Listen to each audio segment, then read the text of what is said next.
Hello friends, welcome to my channel. ಆಸೆ ಇಂದಿನ ಸಂಚಿಕೆಯಲ್ಲಿ ಏನೆಲ್ಲ ಆಗುತ್ತೆ ಅಂತ ನೋಡೋಣ ಬನ್ನಿ. ರೋಹಿಣಿ ಮತ್ತು ಮನೋಜ್ ಹಾಲಲ್ಲಿ ಮಲ್ಕೊಂಡಿರ್ತಾರೆ.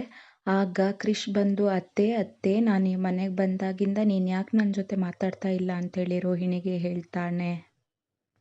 ಅಷ್ಟರಲ್ಲಿ ಮನೋಜ್ ಎದ್ದು ಕೇಳ್ತಾನೆ, ಆ ಮಗು ಯಾಕೆ ನಿಂಗೆ ಅತ್ತೆ ಅಂತ ಕರಿತಾ ಇದೆ ಅಂತ. ಆಗ ರೋಹಿಣಿ ಗಾಬರಿ ಆಗ್ತಾಳೆ.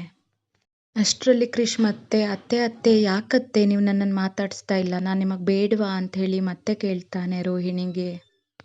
ಅಷ್ಟರಲ್ಲಿ ಕ್ರಿಶ್ ಅಜ್ಜಿ ಬಂದು ಕೃಷ್ಣ ಎತ್ಕೋತಾರೆ. ಅಷ್ಟರಲ್ಲಿ ಮನೋಜ್ ಹೇಳ್ತಾನೆ, ಯಾರು ನಿನ್ನ ಅತ್ತೆ ಅಂತ ಹೇಳಿದ್ದಕ್ಕೆ ಆ ಮಗು ಹೇಳುತ್ತೆ, ಕಲ್ಯಾಣಿ ಅತ್ತೆ ಅಂತ. ಅದಕ್ಕೆ ರೋಹಿಣಿ, ಈ ಮಗುಗೆ ಕನ್ಸು ಬಿದ್ದಿರ್ಬೋದು, ಅದಕ್ಕೆ ಭಯಪಟ್ಟು ಹೀಗೆ ಹೇಳ್ತಿದೆ ಅಂತೇಳಿ ಹೇಳ್ತಾಳೆ. ನೀವು ಇದಕ್ಕೆಲ್ಲ ಅನುಮಾನ ಪಡಬೇಡಿ ಮನೋಜ್ ಅಂತೇಳಿ ಹೇಳ್ತಾಳೆ. ಅಷ್ಟರಲ್ಲಿ ಸೂರ್ಯ ಬಂದು, ಪೌಡ್ರಮ್ಮ ನಿಮ್ಮನ್ನು ನೋಡಿದಾಗಲೆಲ್ಲ ನಂಗೆ ಯಾವಾಗಲೂ ಅನುಮಾನ ಬರ್ತಾ ಇತ್ತು ಅಂತೇಳಿ ಹೇಳ್ತಾನೆ. ನಮಗೆಲ್ಲ ವಿಷಯ ಗೊತ್ತಾಗೋ ಥರ ಕಾಣ್ತಾ ಇದೆ ಅಂತೇಳಿ ಸೂರ್ಯ ಹೇಳ್ತಾನೆ. ಅದಕ್ಕೆ ರೋಹಿಣಿ, ಏನು ವಿಷಯ, ಹಾಗಲ್ಲ ಏನೂ ಇಲ್ಲ ಅಂಥೇಳಿ ಹೇಳ್ತಾಳೆ. ಅಷ್ಟರಲ್ಲಿ ರೋಹಿಣಿ ಹೇಳ್ತಾಳೆ, ಆ ಮಗುನ ಕರ್ಕೊಂಡು ಒಳಗಡೆ ಹೋಗಿ ಅಮ್ಮ ಅಂತ ಹೇಳಿ. ಅದಕ್ಕೆ ಸೂರ್ಯ, ಬೇಡ ಬೇಡ, ಯಾರು ಒಳಗಡೆ ಹೋಗಬೇಕು, ಎಲ್ಲರೂ ಇಲ್ಲೇ ಇರೆ ಅಂಥೇಳಿ ಆ ಮಗುನ ಎತ್ಕೊಳ್ತಾನೆ ಸೂರ್ಯ.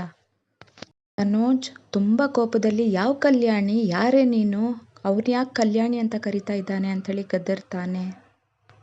ಲಾಟೆನ ಕೇಳಿ ಮನೆಯವರೆಲ್ಲರೂ ಒಟ್ಟಿಗೆ ಬಂದು ಹಾಲಲ್ಲಿ ಸೇರ್ತಾರೆ. ಆಗ ಶಾಂತಿ ಹೇಳ್ತಾರೆ, ನೀನು ಇವತ್ತೇನಾದರೂ ಸತ್ಯ ಹೇಳಲಿಲ್ಲ ಅಂದರೆ ರೋಹಿಣಿ, ನಾನು ಆ ಮಗುನ ಏನು ಮಾಡ್ತೀನಿ ಅಂಥೇಳಿ ನನಗೆ ಗೊತ್ತಿಲ್ಲ ಅಂಥೇಳಿ ಹೇಳ್ತಾಳೆ.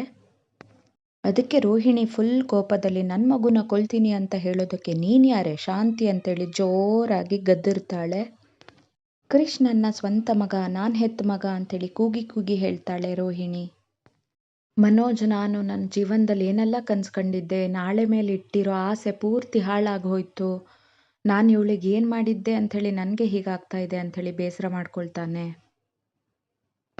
ಮನೋಜ್ ತನ್ನ ಭವಿಷ್ಯದ ಮೇಲಿನ ಆಸೆ ಎಲ್ಲ ಹಾಳಾಗೋಯ್ತು, ಆಸೆ ಪಟ್ಟರೆ ಏನಾಗುತ್ತೆ ಎಲ್ಲ ಗೊತ್ತಾಗೋಯ್ತು ಅಂಥೇಳಿ ಬೇಸರ ಪಡ್ಕೊಳ್ತಾನೆ.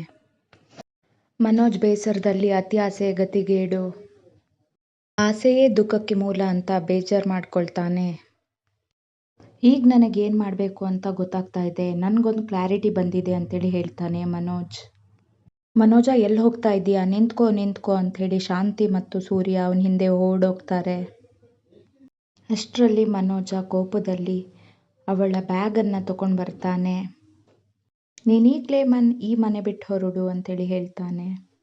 ಪ್ಲೀಸ್ ಮನೋಜ್, ನನಗೆ ನಿಮ್ಮನ್ನು ಬಿಟ್ಟು ಬದುಕೋಕೆ ಶಕ್ತಿ ಇಲ್ಲ, ಹಾಗೆಲ್ಲ ಮಾಡಬೇಡಿ ಅಂಥೇಳಿ ರೋಹಿಣಿ ಕಾಲು ಹಿಡಿದು ಗೋಗರಿತಾಳೆ. ಎಷ್ಟಂದ್ರೂ ಕರುಣನೇ ತೋರಿಸ್ದೆ ಮನೋಜ್ ರೋಹಿಣಿನ ಮನೆಯಿಂದ ಹೊರಗಡೆ ಎಳ್ಕೊಂಡು ಹೋಗ್ತಾನೆ. ಅಷ್ಟರಲ್ಲಿ ರಂಗನಾಥ್, ಹಾಗೆಲ್ಲ ಮಾಡಬಾರ್ದು ಮನೋಜ ಅಂಥೇಳಿ ಎಷ್ಟು ಸತಿ ಹೇಳ್ತಾರೆ. ರೋಹಿಣಿಯನ್ನು ಮನೆಯಿಂದ ದಬ್ಬಿದ್ದಲ್ದೆ ಮಗು ಮತ್ತು ತಾಯಿಯನ್ನು ಹೊರಗಡೆ ತಂದು ಬಿಡ್ತಾನೆ ಮನೋಜ್. ಮನೋಜ್ ಮತ್ತು ಶಾಂತಿ ಮನೆಯ ಬಾಗಿಲನ್ನು ಹಾಕೊಳ್ತಾರೆ. ಇನ್ನು ಮುಂದೆ ಏನಾಗುತ್ತೆ ಅಂಥೇಳಿ ಮುಂದಿನ ಸಂಚಿಕೆಯಲ್ಲಿ ನಾನು ನಿಮ್ಮನ್ನು ಭೇಟಿಯಾಗ್ತೀನಿ.